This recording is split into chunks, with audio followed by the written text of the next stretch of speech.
Barron Trump walked into the calculus class at Harvard University, one of the most prestigious universities in the world.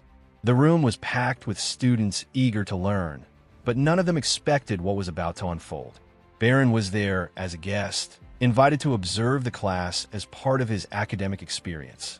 As the son of President Trump, Barron's presence was bound to draw attention, but he was determined to blend in like any other first-year student. Professor Anderson, known for his strong opinions, had other plans.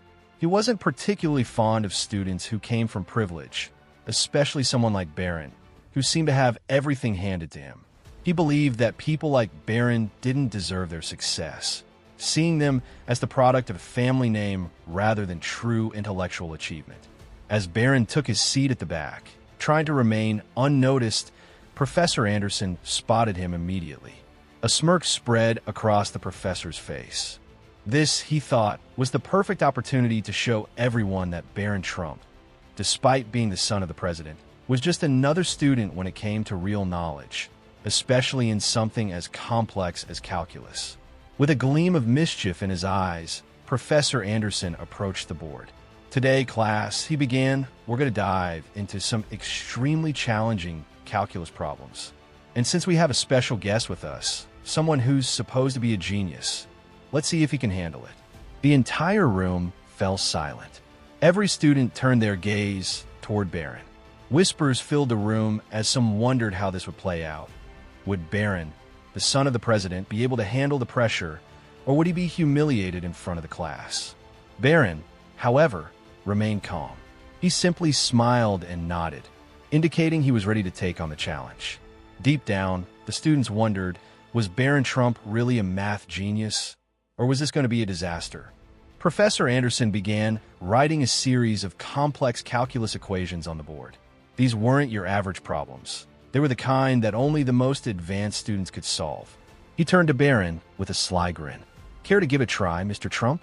he asked, mocking Barron's intellectual abilities. The tension in the room was palpable. Everyone waited in anticipation to see how Barron would respond.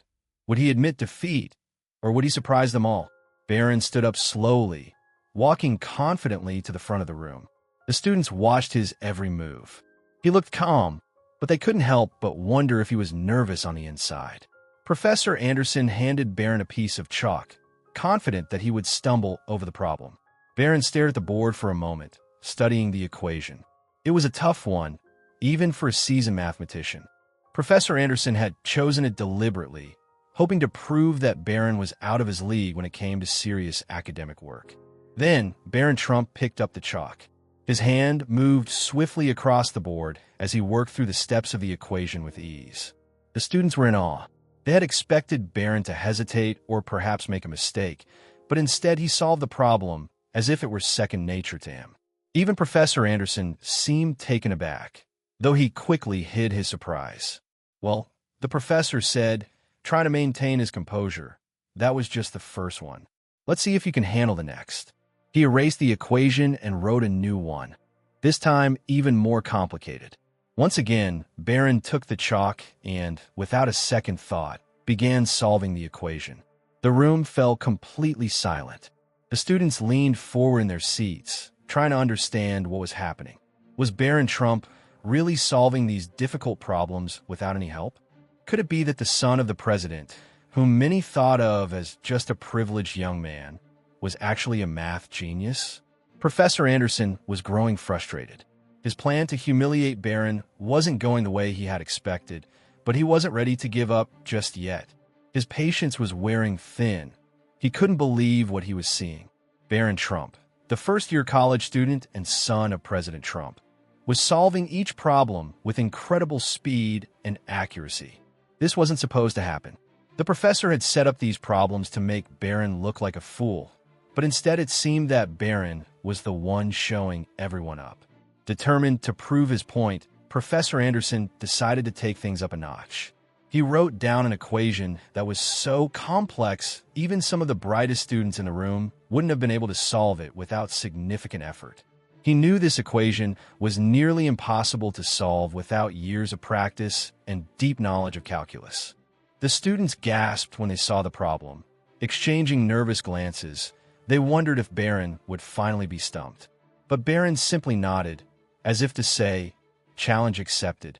Once again, he took the chalk and began to work through the steps. This time, though, it wasn't as quick as the previous problems. Barron paused a few times, thinking carefully about his next move. The tension in the room grew. Everyone was on the edge of their seats, waiting to see if he could solve this impossible problem.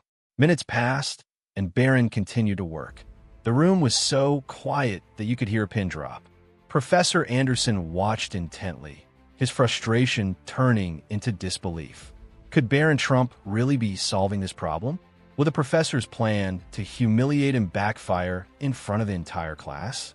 Finally, after what felt like an eternity, Barron stepped back from the board. He had finished the equation. The students were stunned. There, in front of them, was the correct answer to one of the hardest calculus problems they had ever seen. Professor Anderson stood frozen, unable to speak. His carefully crafted plan had completely fallen apart. He had set out to humiliate Barron Trump, to prove that people like him, sons of powerful families, didn't deserve the success they had.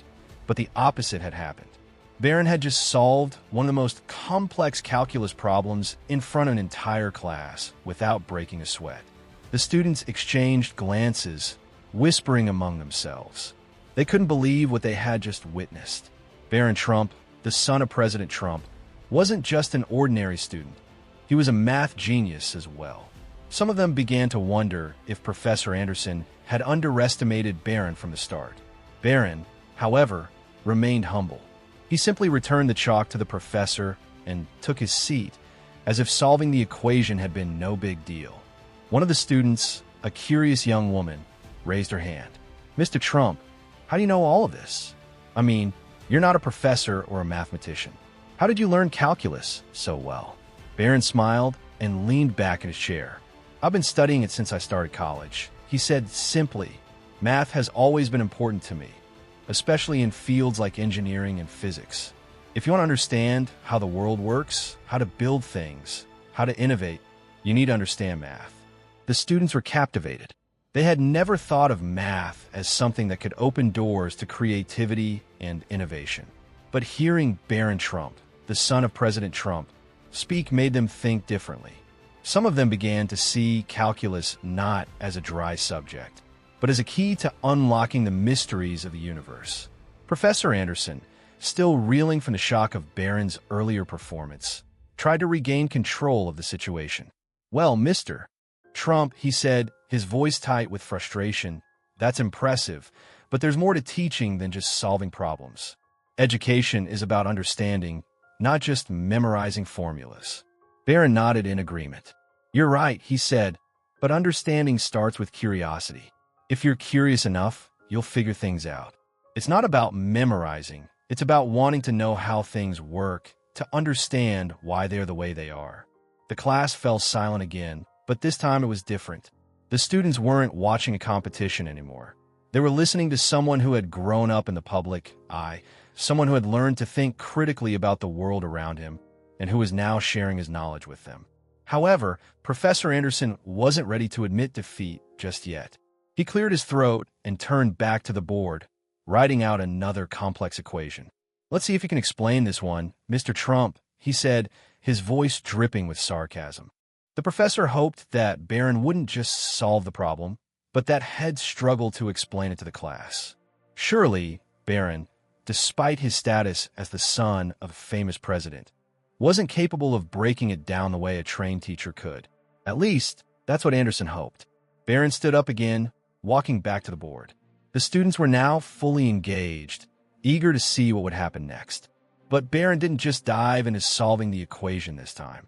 Instead, he turned to the class and started explaining the basic principles behind the problem. At its core, Barron began, calculus is about change. It's about understanding how things move, how they grow, how they shrink.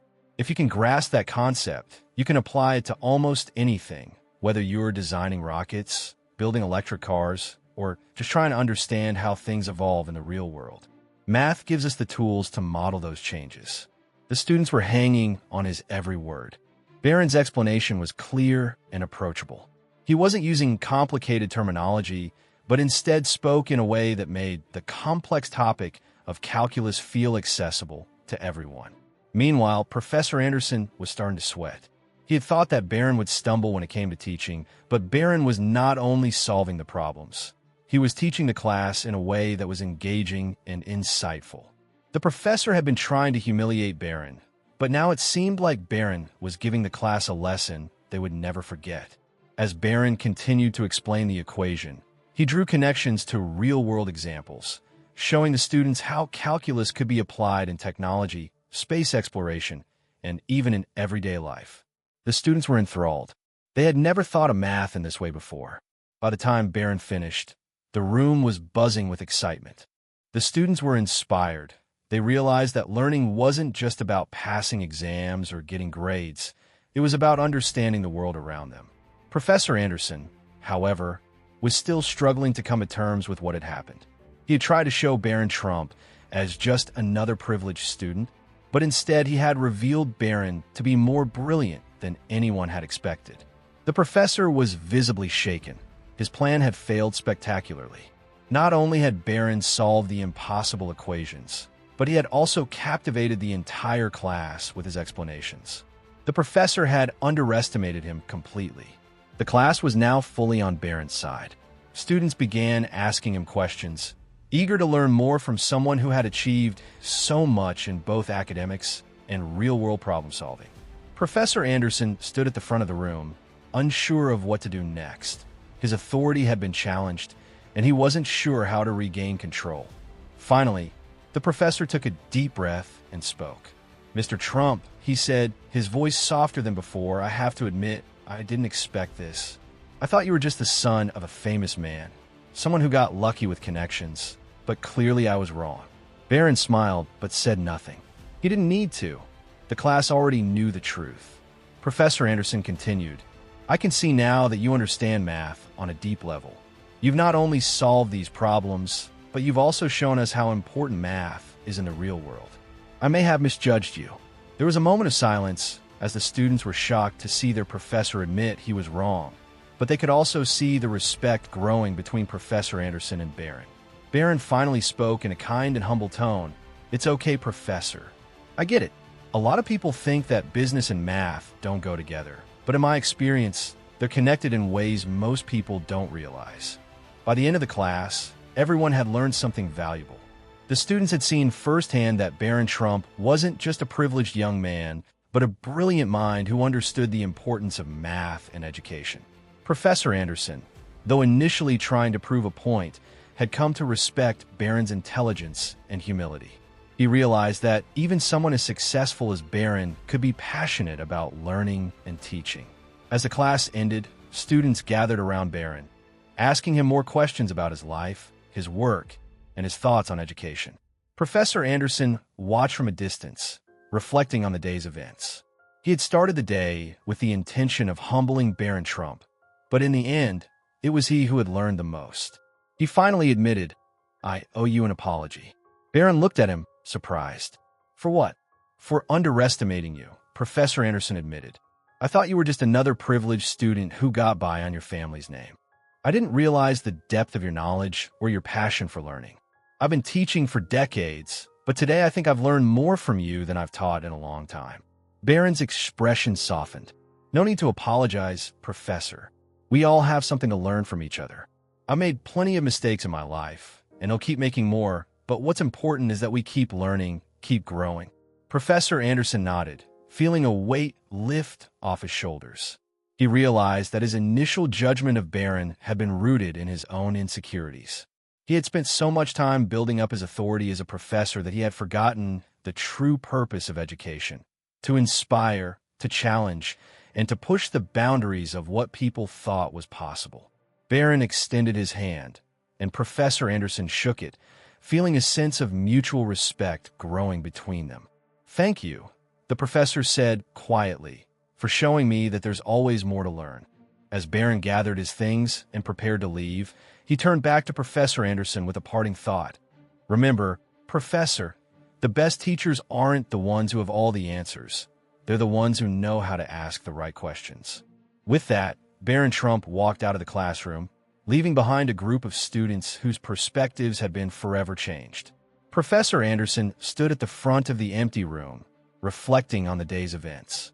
He had started the day trying to prove a point, but in the end, it was Barron Trump who had taught him the most valuable lesson of all. The lesson wasn't about math or calculus or even politics. It was about humility, about the willingness to admit when you've been wrong, and the openness to learn from others, no matter who they are or where they come from. As Professor Anderson turned off the lights and left the classroom, he knew that he would never forget what he had learned that day. It was a lesson that went beyond textbooks and equations, a lesson about the true meaning of intelligence, curiosity, and growth. And in that quiet moment, as the classroom doors closed behind him, Professor Anderson realized that he had just experienced one of the most profound moments of his teaching career. The worlds of academia, business, and education had collided in ways he had never imagined, and he was grateful for it. Because sometimes the most valuable lessons come from the most unexpected places.